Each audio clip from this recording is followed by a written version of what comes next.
There was a vote in Congress, in the Senate, to slash the military budget by 10%. Do you want to take a quick guess on how this vote played out? It failed. Of course it failed. Of course it didn't pass. So Congress offers a bipartisan rejection of progressives' 10% defense spending cut. Here you can see the results. Isn't that magnificent? Isn't that nice? Republicans? So not a single Republican was in favor of this.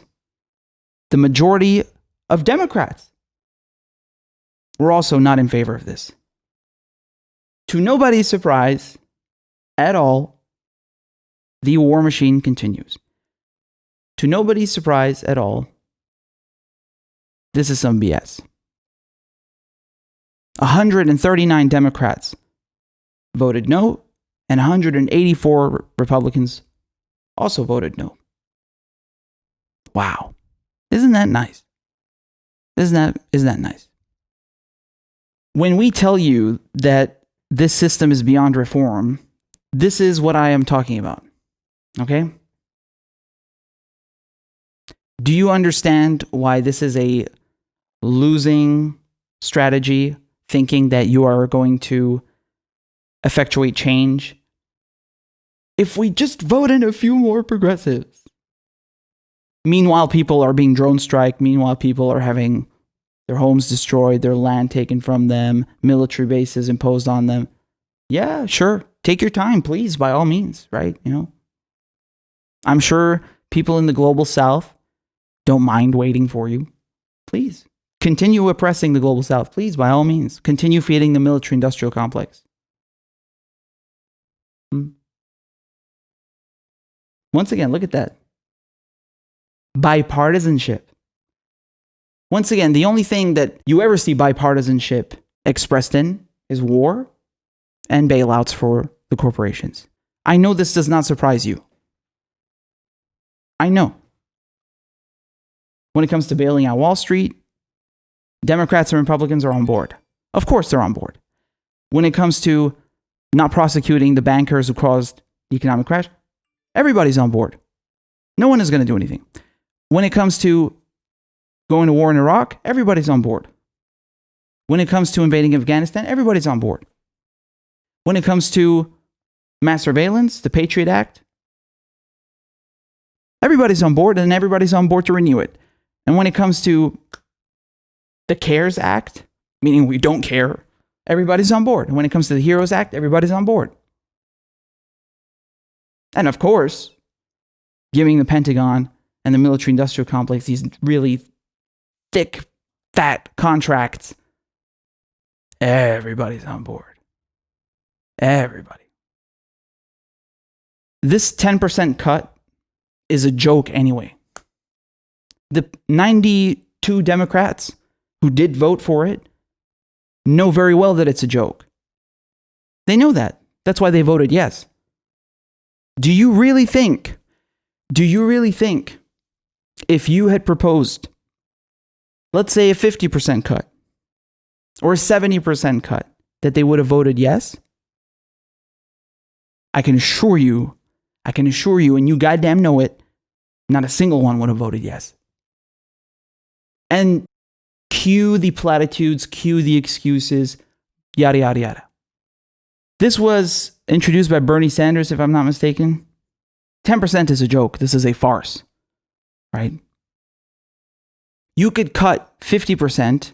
I've told you this many times before. You could cut your military budget in half by 50%, and you would still be spending more than any other country. You would still have the largest army and all your nice nukes and everything else, right?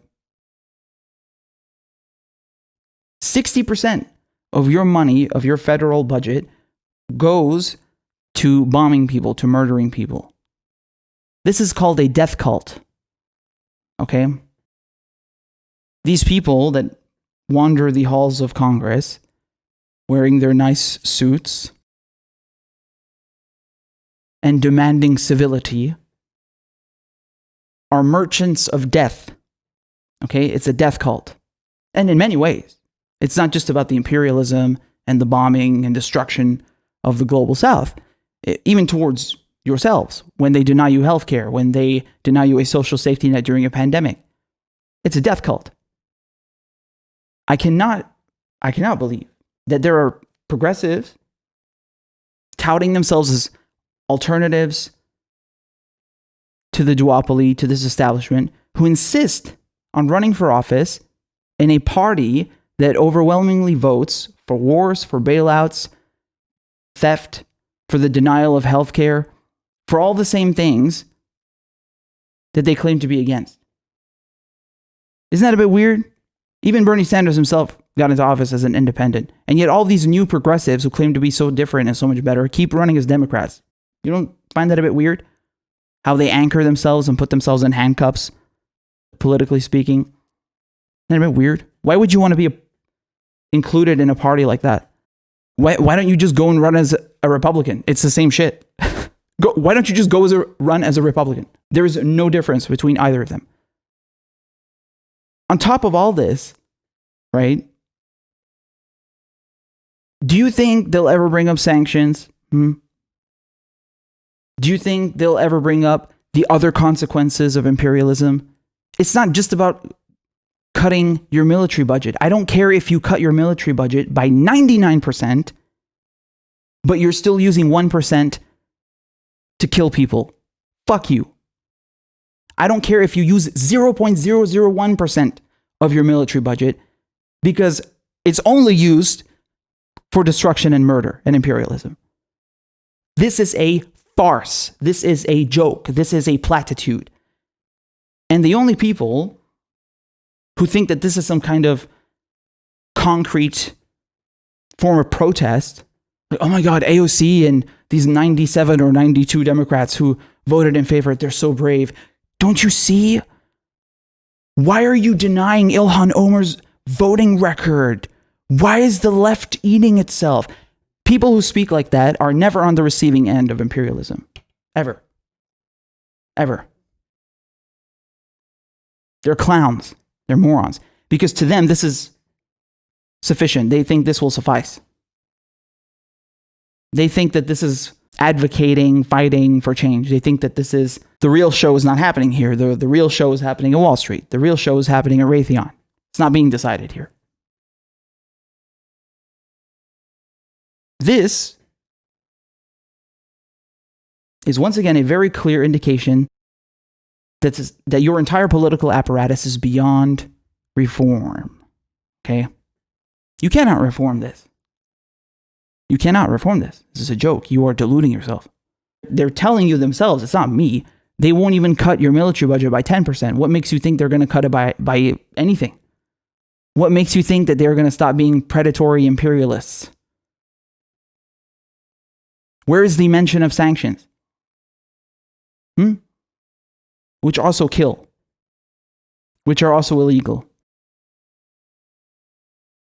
What about the mass surveillance? This corruption, this malfeasance has become so entrenched. It reaches so deep into your political apparatus, into your government, that it's just unsalvageable. I mean, it really is.